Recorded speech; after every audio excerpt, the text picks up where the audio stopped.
Jai Hind Defense aspirants, welcome back to my channel SSP Success. For any query regarding SSP and AFSP, please join our Telegram channel SSP Success, whose link is given in the description box. And for more updates regarding SSP and AFSP, do subscribe our YouTube channel SSP Success. So today we are going to cover an important topic, which is restoration of JCPOA, जिसको हम Iran nuclear deal भी कहते हैं, and it is very important for your SSP and AFSP point of view. So let's get started with our topic. See why it is in news. Recently क्या हुआ है, USA ने restore किए हैं sanctions waiver को जो कि Iran को दिए गए थे, सो दैट वो जो है इंटरनेशनल न्यूक्लियर कॉपरेशन प्रोजेक्ट को जो है अलाउ किया गया। एक तरह से इनडायरेक्ट अमेरिकन और ईरानियन की टॉक हुई इसको 2015 के जो इंटरनेशनल न्यूक्लियर डील है उसको रिवाइव करने के लिए, with Iran enter the final stage.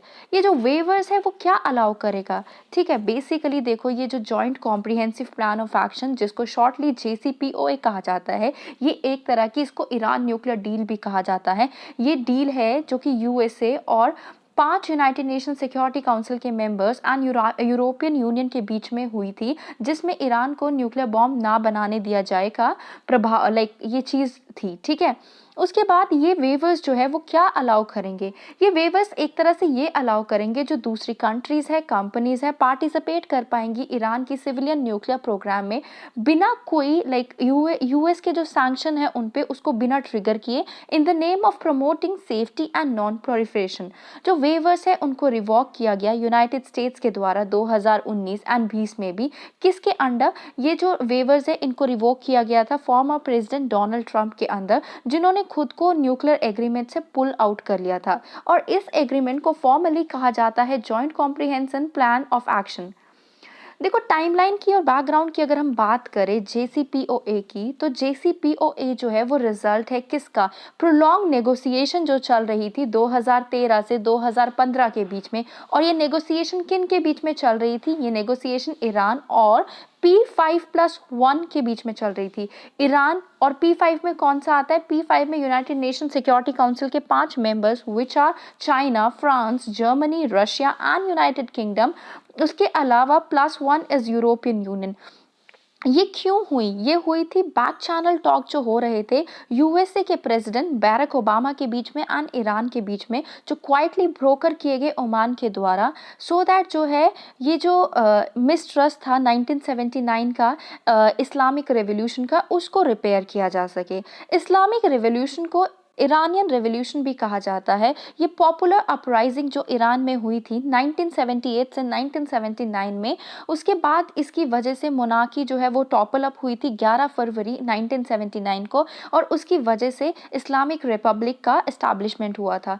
जो JCPOA है वो ऑब्लाइज करती है ईरान को कि वो जो है इस चीज़ को माने कि जो उनका यूरेनियन एनरिचमेंट प्रोग्राम है जो कि उसको कंस्ट्रेन किया जाए। मींस देखो, यूरेनियम का जो है प्रोडक्शन जो है बढ़ता ही जा रहा था ईरान में, तो एक तरह से क्या हुआ कि एक इंट्रूसिव इंस्पेक्शन रिजाइन की गई, जिससे पता चला कि एक तरह से क्या हुआ कि पता चला कि वो लोग यूरेनियम को जो है बनाते जा रहे हैं।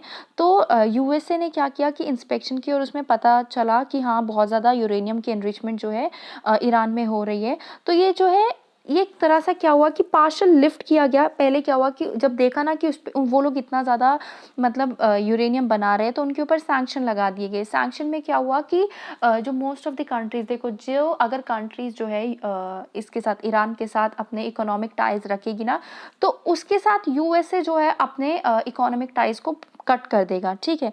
तो इसके बाद क्या हुआ, बहुत ज़्यादा चीज़ें हुई। जो प्रेसिडेंट ओबामा थे वो जो है न्यूक्लियर डील को रेटिफाई नहीं किए कर पाए, बट इसको इम्प्लीमेंट किया गया था on the basis of periodic executive order, so that जो सैंक्शन का वेवर्स है वो चलता रहे। बेसिकली क्या हुआ था, उनका यूरेनियम एनरिचमेंट बढ़ रहा था, तो इस वजह से यूएसए ने उन पर सैंक्शन लगाई।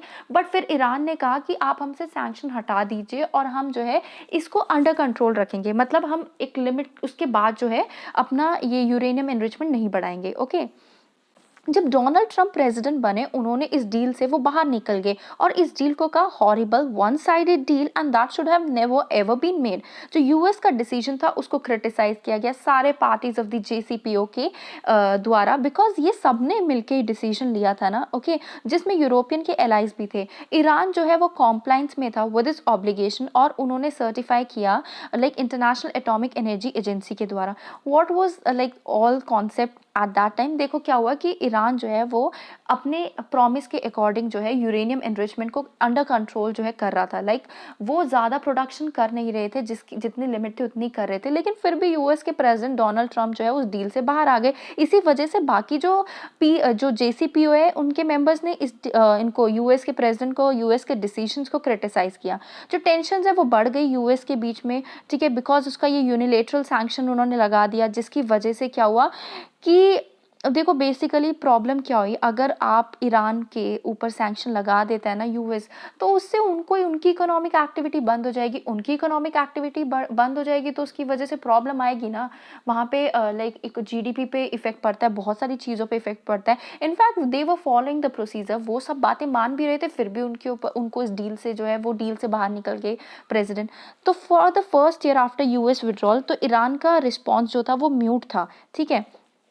ठीक है, तो म्यूट कैसे था, देखो जो मतलब ये कह सकते हैं कि जैसे ही यूएस ने विड्रॉल किया उसके एक साल बाद ईरान जो ये ई3 था ना, ई3 कौन थे, फ्रांस, जर्मनी, यूके, उन्होंने कोई रिस्पॉन्स नहीं दिया, बट यूरोपियन यूनियन ने प्रॉमिस किया दिल फाइंड आउट अ वे जिससे वो यूएस के डिसीजन को मिटिगेट कर सके। फिर उसके बाद ई3 ने प्रॉमिस किया और एक तरह का एक रिलीफ इंस्ट्रूमेंट दिया इन सपोर्ट ऑफ ट्रेड एक्सचेंजेस, जो कि क्रिएट किया गया 2019 में। और उसमें क्या हुआ कि कुछ हद तक ट्रेड जो है ईरान के साथ किया जाएगा, ये इसका प्रॉमिस किया गया।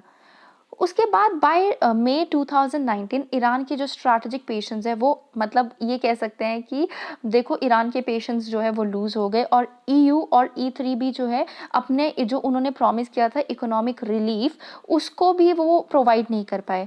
तो जो सैंक्शंस थे वो ईरान को हर्ट करने शुरू कर दिए, हर्ट करना एज इन उनकी इकोनॉमिक एक्टिविटी बहुत ज़्यादा डिस्टर्ब हो गई। तो ईरान ने शिफ्ट किया खुद को to a strategy of maximum resistance, ठीक है, मतलब उन्होंने जितनी भी जो डील्स की वो चीज़ें फॉलो कर रहे थे उन्होंने उसको फॉलो करना बंद कर दिया, ओके। उसके बाद क्या इम्पैक्ट पड़े इसके बाद इंडिया पे ऑफ रिस्टोरेशन ऑफ जेसीपीओए। देखो अगर रिस्टोरेशन हुआ ना जो जेसीपीओए का, तो उसकी वजह से काफ़ी सारी रिस्ट्रिक्शन जो है वो ईज डाउन हो गई ओवर द ईरानियन रिजीम, जो कि इनडायरेक्टली और डायरेक्टली इंडिया को भी हेल्प करेगी। तो ये फॉलोइंग एग्जाम्पल में रिफ्लेक्ट होती है, जैसे ये रीजनल कनेक्टिविटी को बूस्ट अप करता है। अगर देखो हमने ईरान से मतलब यूएसए ने ईरान से सैंक्शन को रिमूव कर दिया तो इंडिया का जो इंटरेस्ट है चाबार पोर्ट में वो रिवाइव हो गया, बंदर अब्बास पोर्ट में, और दूसरे प्लान्स जो रीजनल कनेक्टिविटी के थे। इसकी वजह से इंडिया जो है वो न्यूट्रलाइज कर पाएगा चाइना की प्रेजेंस को इन ग्वादा पोर्ट जो कि पाकिस्तान में है। अपार्ट फ्रॉम चाबार इंडिया का जो इंटरेस्ट है international north south transit corridor में वो भी रन करता है ईरान के थ्रू, जो कि कनेक्टिविटी और 5 सेंट्रल एशियन रिपब्लिक के बीच में कनेक्टिविटी को जो है इंप्रूव करेगा और बूस्ट अप करेगा। Second is energy security. देखो जो प्रेशर लिंक्ड हुआ है US countering America adversary sanction act काटसा की वजह से, तो इंडिया जो है वो अपने ऑयल इंपोर्ट्स को जो है इंडिया को अपने ऑयल इंपोर्ट्स को जीरो पे लाना पड़ता, बट ये टाइज जो रिस्टोर हो गए यूएस एंड ईरान के बीच में उसकी वजह से इंडिया प्रोक्योर कर पाएगा चीप ईरानियन ऑयल और इसकी वजह से इंडिया की एनर्जी सिक्योरिटी को एड मिलेगी, okay. So guys, that was all. I hope you liked the video. If you like it, do like it, share it and subscribe our YouTube channel SSP Success. Thank you guys.